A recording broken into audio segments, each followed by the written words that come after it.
trust this will be, especially against the West Ham side. And I found a little bit of bounce, 2 wins on the spin as well.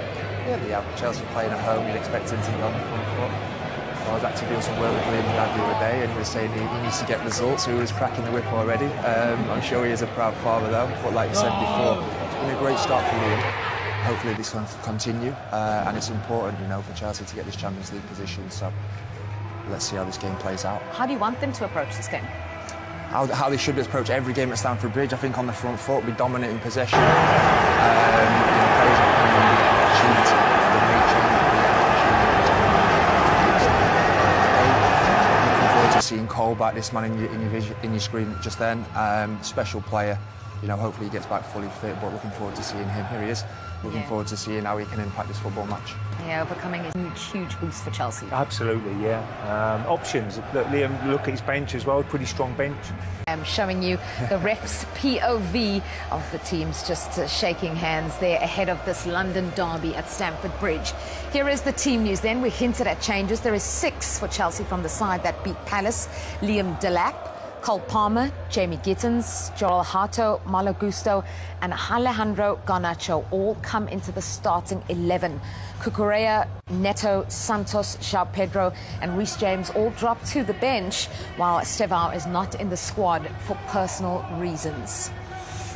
Let's look at the side then that Nuno Espirito Santo has set out for this battle, and it marks just one change from their victory last time out.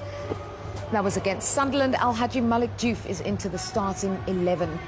And that is at the expense of Ollie Scholes, who drops to the bench today. For West Ham, no surprises given how well it's gone. Pablo and Castellanos in the front there doing quite well. Yeah, they've done really well. And as I said before, the wide areas, Bowen, who's a brilliant player, and Somerville was really...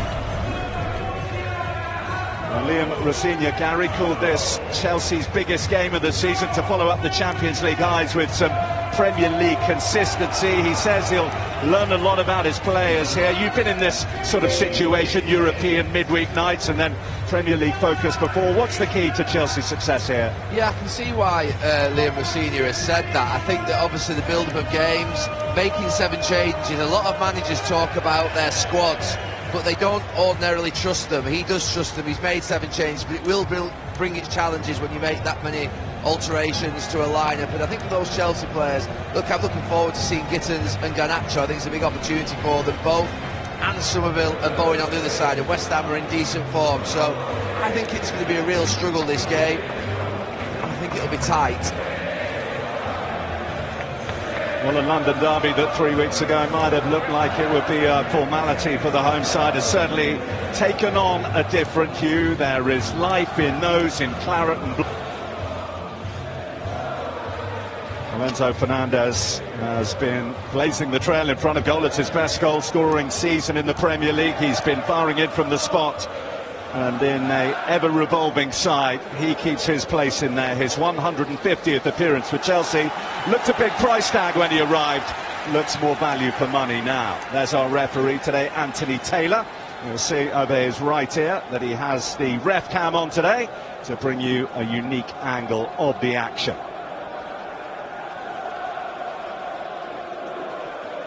So East comes to West this Saturday night, the final day of January. And things are looking up for the Hammers. 10 games without a win. They've got a bit of momentum again. Mind you, they've struggled here in the past. They've lost their last 5 games here at the Bridge and were ripped apart at the London Stadium when these two met back in August.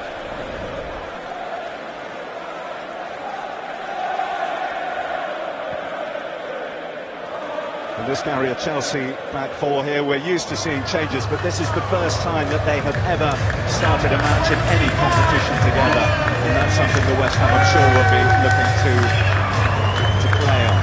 It's never felt like Chelsea can ever keep a consistent back 4 for many a year now. We get the changing, full-backs get injured, centre-backs get injured. Pablo's taking it away from Caicedo, looking to feed Castellanos. It's an effort on goal, without too much menace for Sanchez to deal with.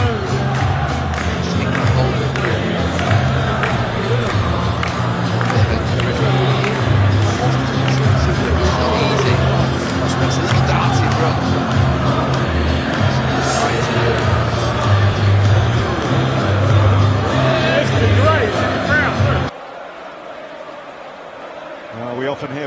results business, and in terms of results, it's been a very positive start for Liam Rosenior, hasn't it? 5 wins in 6 in all competitions. A chance to repair the damage from that one defeat on Tuesday night at the Emirates Stadium, a 1-goal deficit going into the second leg of that League Cup semi-final. A win here and they'll go into the top 4 above Manchester United, who are in action tomorrow, but it's West Ham who come forward, albeit Hato can intercept. Caicedo. Enzo Fernandez. Weak flick for Gittins, looking for Palmer.